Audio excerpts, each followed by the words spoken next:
Pemirsa, jumpa lagi dalam Serawung DPRD DIY. Kali ini kita mengangkat topik mengenai keistimewaan daerah istimewa Yogyakarta. Seperti kita ketahui bahwa sekarang usia dari lahirnya Undang-Undang Keistimewaan itu sudah menginjak ke 11 tahun. Sehingga tanggal 31 yang lalu diperingati Hari Keistimewaan DIY. Pemirsa, telah hadir di ruang redaksi Kedaulatan Rakyat dan krjogja.com Ketua Komisi A DPRD DIY Bapak Eko Suwanto. Mari kita sapa dulu Pak Eko Suwanto. Selamat siang Pak Eko Suwanto. Selamat siang, Assalamualaikum warahmatullahi wabarakatuh. Pak nih, hadir kembali nih di ruang redaksi. Matur nuwun, ini satu kehormatan bagi saya datang di koran yang legend di Jogja. Pemirsa, saya juga didampingi oleh rekan redaksi Pak Musahada. Beliau adalah redaktur pelaksana Harian Kedaulatan Rakyat. Nanti beliau juga akan bertanya mengenai keistimewaan DIY. Baiklah, kita lanjut saja ya. Pak Eko, bagaimana nih setelah 11 tahun lahirnya Undang-Undang Keistimewaan DIY, realisasinya di masyarakat, di pemerintahan, apakah sudah sesuai harapan atau mungkin perkembangannya dulu dari aspek positifnya dulu yang sudah dilakukan oleh Pemda DIY. Baik, jadi kalau kita membaca ya secara utuh keistimewaan DIY ini penting untuk dilihat dari 3 aspek. Yang pertama adalah aspek sejarah, di mana sejarah perjuangan Republik Indonesia dengan Jogja ini dalam satu tarikan nafas yang menurut saya luar biasa hebat. Jadi sejak masa revolusi kemerdekaan, Jogja sudah punya peran yang sangat besar, sama dengan peran di daerah-daerah lain dalam memerdekakan Republik Indonesia. Bahkan ada satu peristiwa di tahun 1930, Bung Karno bersama-sama tokoh nasional waktu itu yang diskusi tentang bagaimana cara melawan penjajahan Belanda, ditangkapnya di Jogja tahun 1930. Jadi 15 tahun sebelum Indonesia merdeka sudah ada pergerakan di Jogja yang Bung Karno datang. Kemudian di tahun 45 ya, di bulan Mei sampai awal Juni, banyak tokoh juga yang dari Jogja yang menjadi anggota Badan Penyelidik Usaha Persiapan Kemerdekaan Indonesia. Sebut saja ada tokoh Muhammadiyah, ada tokoh Ki Bagus Hadikusumo. Kemudian yang baru saja kemarin saya ziarah di Kota Gede ada namanya Kiai Haji Abdul Qahar Muzakir. Kemudian ada Ki Hajar Dewantoro dan banyak tokoh lagi dari Jogja. Nah, sejarah ini membuktikan satu hal, betapa kecintaan Jogja pada Indonesia ini menjadi catatan sejarah yang hebat. Nah, sekarang tanggal 2, 3 hari lagi kan tanggal 5 September. Nah, setelah kemerdekaan pun ada peristiwa besar di mana Sri Sultan Hamengkubuwono yang ke-9 menyampaikan maklumat 5 September 1945, selain memberi penghormatan atas kemerdekaan Republik Indonesia, tapi juga sekaligus pernyataan bergabung. Itu ya. Pernyataan bergabung Kesultanan ya dengan Kadipaten tentu saja bersama seluruh rakyat Jogja dengan Republik Indonesia yang baru saja dilahirkan. Jadi kan 17 Agustus menuju ke 5 September itu kan nggak ada sebulan ya, tapi pergerakan itu luar biasa, sehingga Bung Karno memberikan penghargaan melalui Undang-Undang Nomor 3 tahun 1950 pembentukan Daerah Istimewa Yogyakarta. Jadi sejatinya keistimewaan itu lahir sejak tahun 1950. Ya, itu Undang-Undang Pembentukan Daerah Istimewa Yogyakarta.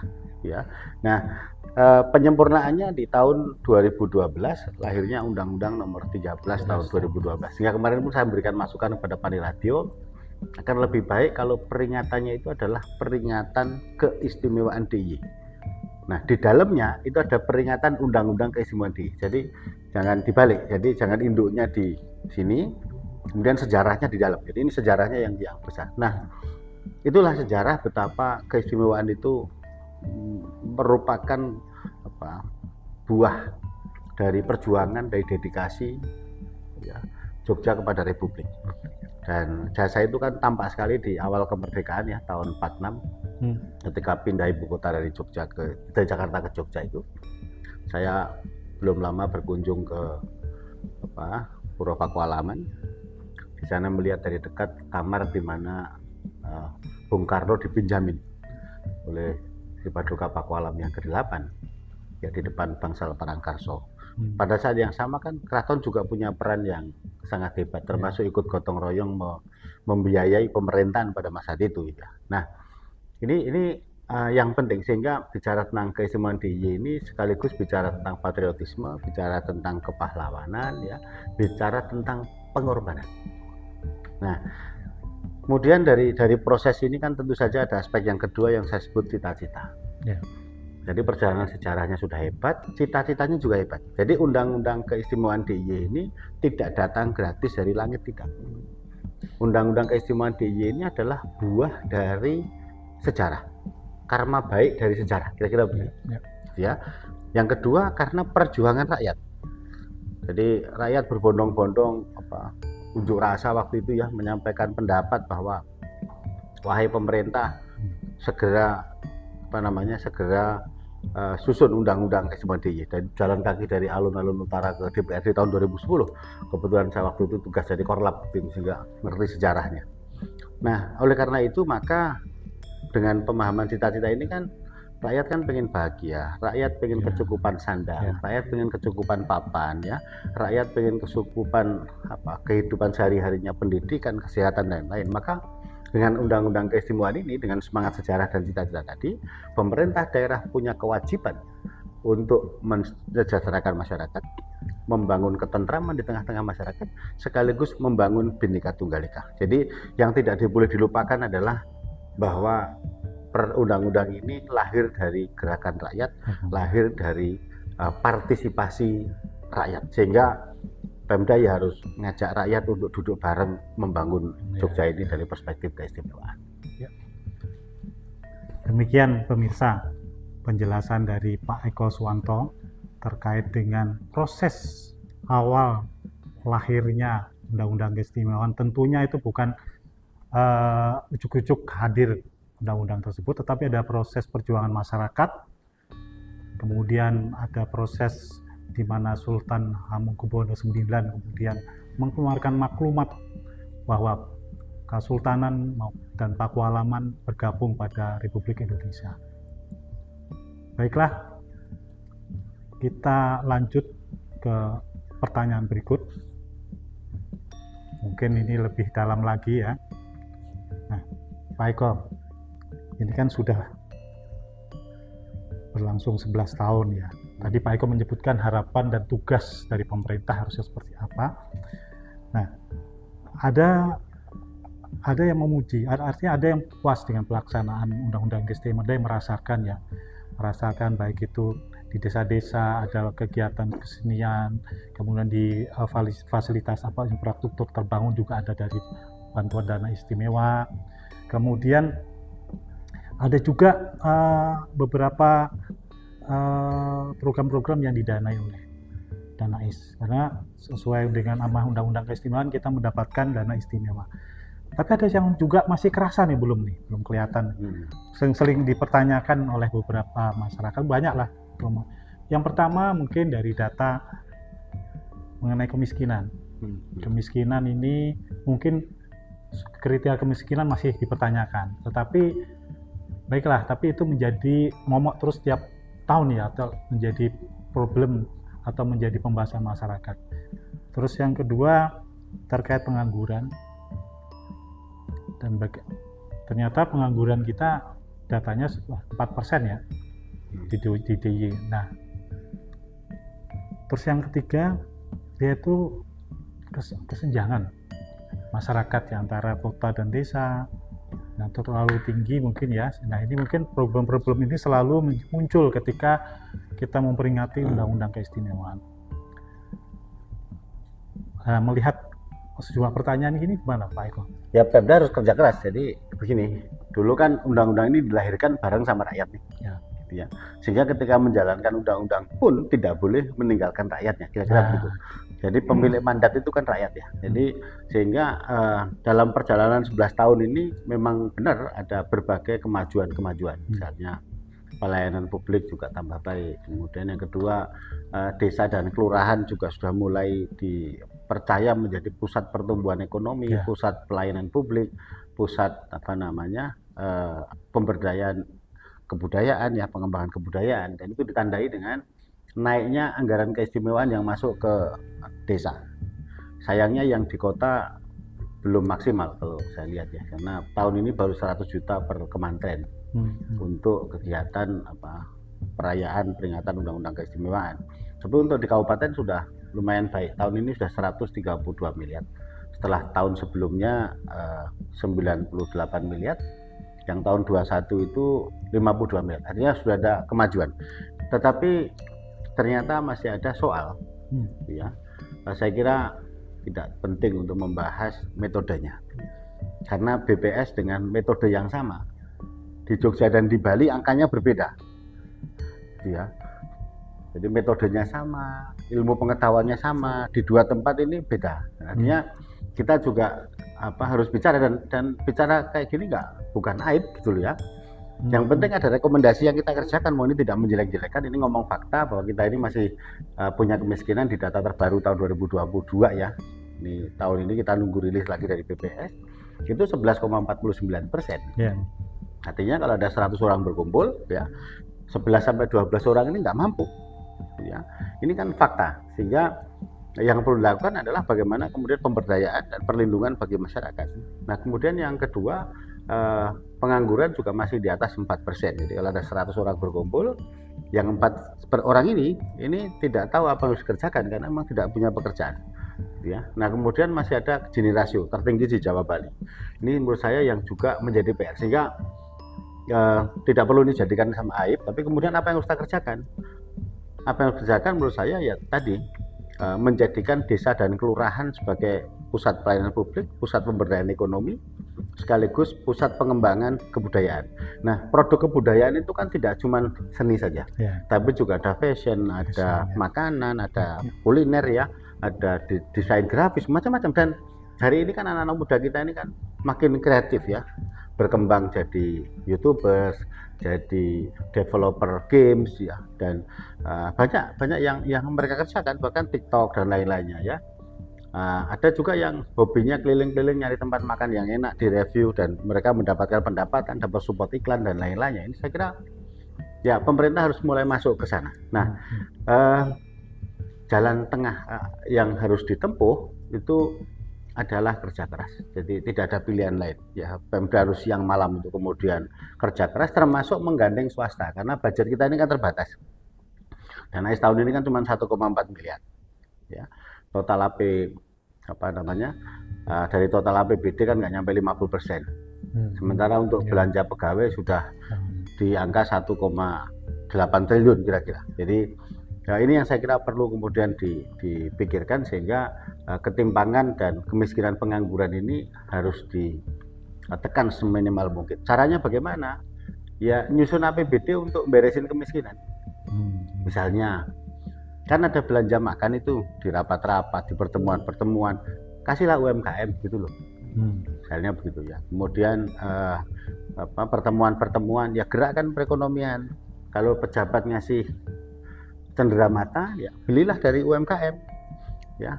Kemudian ketika jamu tamu ya ke kulinernya Jogja. Jadi saya kira duit yang sekitar 6 triliun itu ya itu bisa jadi stimulus untuk kemudian menggerakkan perekonomian kita.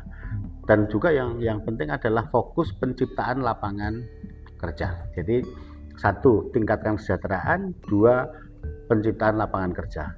Nah, bagaimana intervensi yang lain kan bisa sebetulnya untuk masyarakat miskin, ya masyarakat yang tidak mampu, kerjasama dengan Pemda Kabupaten Kota, karena ini kewenangannya Pemda Kabupaten Kota, bebaskan aja PBB-nya.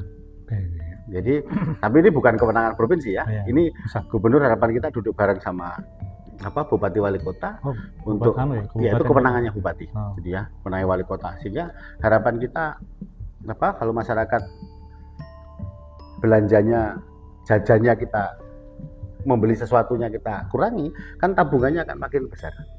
Dan itu kan nilainya tidak terlalu besar kalau PBB ya, masih tinggi PKB, pajak kendaraan bermotor dan lain-lain.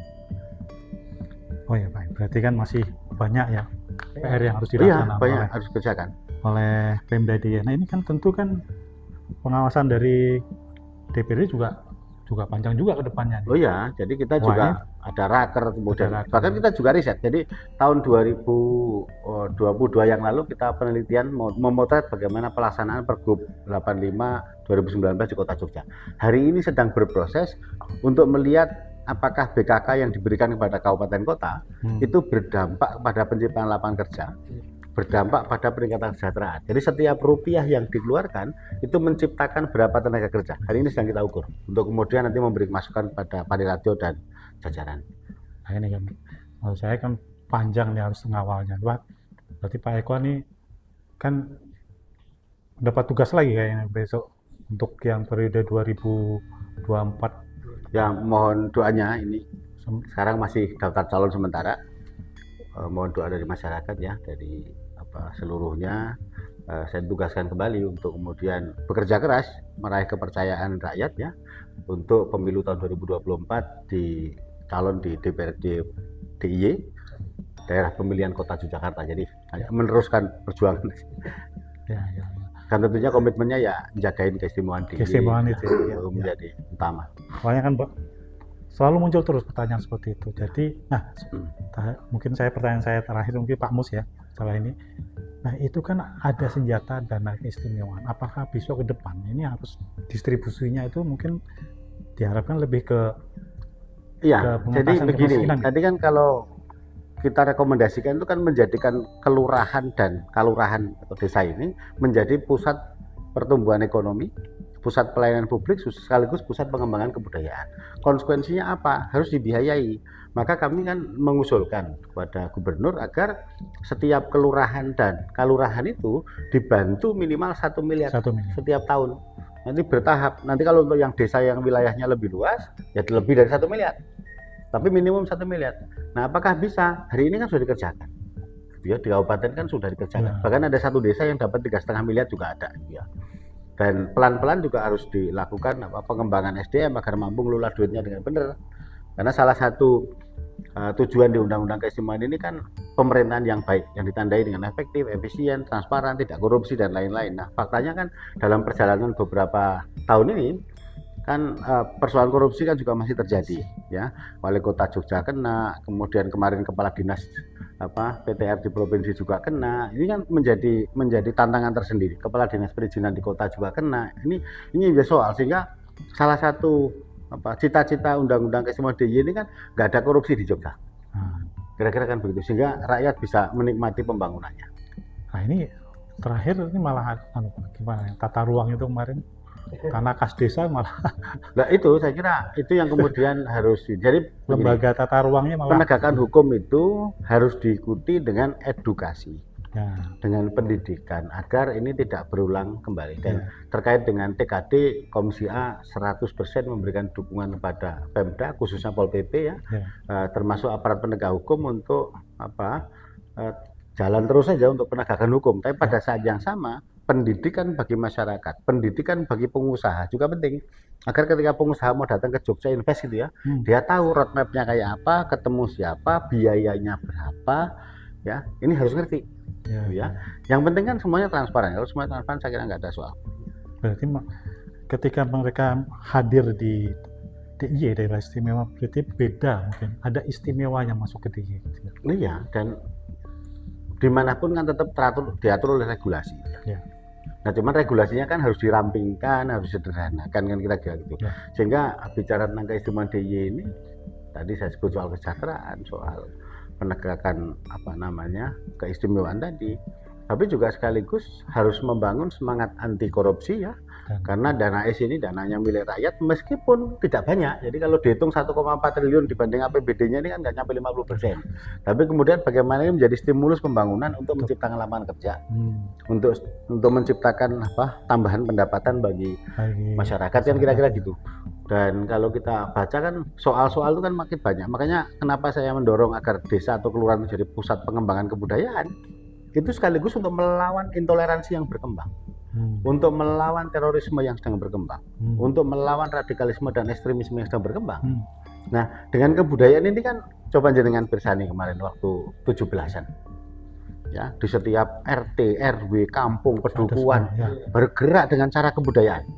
Yang pameran kuliner ada, yang senam ada, yang tirakatan ada, yang pentas seni juga ada. Dan itu kekuatan yang dahsyat yang Pemda memberikan fasilitasi. Tapi jangan menghilangkan gotong royongnya masyarakat. Jadi kalau di satu RT atau satu RW itu ada 10 juta begitu, gitu ya. Bukan dengan mengganti 10 juta tidak. Tapi biarkan gotong royong ini ada, Pemdanya bantu apa kira-kira gitu loh. Jadi itu yang saya harapkan untuk melawan intoleransi dan lain-lain. Karena di undang-undang kan disebutkan kita harus menjaga Bhinneka Tunggal Ika. Terima kasih Pak Jalur. Ini Pak, langkah-langkah konkret tadi kan sudah disebutkan bahwa pengangguran masih ada, kemudian tingkat kemiskinan masih berapa 4% tadi ya? Itu masih ada. Mungkin langkah-langkah konkret yang bisa untuk mengatasi ini atau meminimalisir itu atau menekan angka kemiskinan pengangguran? Iya, jadi salah satunya adalah belanja APBD ini, ya belinya ya di Jogja. Jadi seperti Pak Hasto Kulon Progo yang sekarang jadi kepala BKKBN ya, itu kan dengan berbagai regulasi yang beliau buat ya kan membeli di Kulon Progo.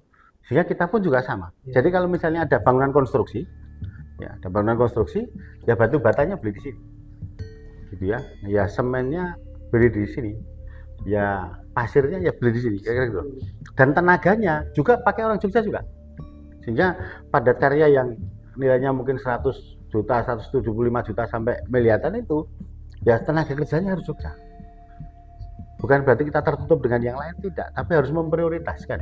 Gitu, saya kira itu. Nah, kemudian yang lain juga adalah ketika tadi di awal saya sebut ada belanja konsumsi, ada belanja macam-macam.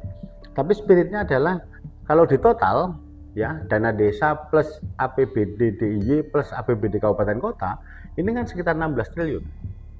Ya. Di kota misalnya APBD-nya 1,8 triliun. Di Sleman 2, sekian triliun gitu ya. Kemudian APBD-nya sekitar 6 triliun. Kalau di total kan sekitar 16-an triliun dengan dana desa. Nah, kalau ini dijadikan stimulus untuk orang bekerja di Jogja. Ya, orang mengerjakan ini di Jogja kan tambah yang bekerja. Ya. Jadi ini saya kira caranya sederhana, hanya soal goodwill aja. Jadi yang paling utama adalah ada yang kehendak yang keras untuk kemudian menciptakan lapangan kerja. Sehingga dengan undang-undang keistimewaan ini harapan saya bisa menyelesaikan sekurang-kurangnya problem kesejahteraan, ya, menyelesaikan problem pengangguran, ya, sekaligus tadi menjamin keamanan. Jadi kalau disebut ya lima hal. Yang pertama adalah mewujudkan kesejahteraan, yang dengan cara menekan angka kemiskinan tadi. Yang kedua menyelesaikan problem pengangguran, ya. Kemudian yang ketiga menekan Gini rasio. Yang kelimanya ini adalah menumbuh kembangkan Bhinneka Tunggal Ika, ya, cita-citanya tadi. Nah, yang kelima ini ya bareng-bareng lawan korupsi itu. Bareng-bareng lawan tindak pidana korupsi. Kemudian gini Pak, ini kan kita ini kan masuk era globalisasi, modernisasi, itu relevansi undang-undang keistimewaan untuk melaksanakan ini. Dialog kebudayaan itu kan sangat bagus. Saya beberapa kali bertemu dengan para budayawan, para seniman dan lainnya, itu diplomasi yang luar biasa hebat. Jadi pertukaran budaya, ya kemudian dialog kuliner, gitu ya. Festival internasional kan banyak di Jogja. Jadi bahkan kalau kita lihat wisatawan asing kan yang dicari juga gudeg juga. Jadi ini bagian dan justru bagian untuk merekatkan persaudaraan dunia, gitu ya. Belum lagi yang keseniannya, gitu ya. Diplomasi kesenian. Jadi bagaimana kita lihat di ISI misalnya, kan mahasiswa dari luar juga banyak. Jadi yang yang belajar karawitan dan macam-macam kan juga banyak. Sehingga justru undang-undang ini mendorong agar Jogja lebih bergaul tidak saja dengan saudara-saudaranya provinsi lain di Indonesia, tapi juga dengan dunia. Dan di Jogja sangat mungkin karena semuanya menarik, kulinernya oke, ya, keseniannya juga oke, pemandangan alamnya juga oke. Nah, tinggal kita mastiin aja nyaman. Oke Pak, wah cukup. Sebetulnya pengen banyak tanya nih Pak. Oke, ya. Tapi ini waktu kita terbatas nih Pak. Jadi Oke. mungkin closing statement dulu Pak. Ya, Akhir, Pak. karena perjuangan keistimewaan ini, ya, maka kita harus menyadari satu hal. Undang-Undang Keistimewaan DIY tahun 2012 ya, nomor 13, tidak datang gratis dari langit. Ini buah karma baik dari sejarah, sekaligus buah dari perjuangan rakyat. Ya. Maka dalam melaksanakan undang-undang ini, ya tidak boleh lupa sejarah, tidak boleh melupakan rakyat yang mendorong lahirnya undang-undang. Wah, menarik sekali kata kuncian nih Pak. Pemirsa, demikian wawancara kita, ya lebih banyak dialog lah dengan Ketua Komisi A, Bapak Eko Swanto, beliau dari fraksi PDI Perjuangan. Ada beberapa pernyataan dari Pak Eko yang cukup mengena ya. Pertama bahwa Undang-Undang Keistimewaan ini adalah sebuah perjuangan rakyat dan anugerah dari Tuhan Yang Maha Esa, maka perlu tetap dilestarikan, dirawat dengan memperhatikan mereka yang telah berjuang, yaitu rakyat. Nah, tadi ada beberapa PR yang sudah disampaikan oleh Pak Eko, bahwa PR itu menyangkut dengan kepentingan rakyat. Semoga semakin bertambah usianya pelaksanaan Undang-Undang Keistimewaan DIY ini, maka semakin banyak manfaat yang diperoleh rakyat, pemerintah terkait dengan pelaksanaan Undang-Undang Istimewa. Sampai jumpa pada Serawung DPRD berikutnya.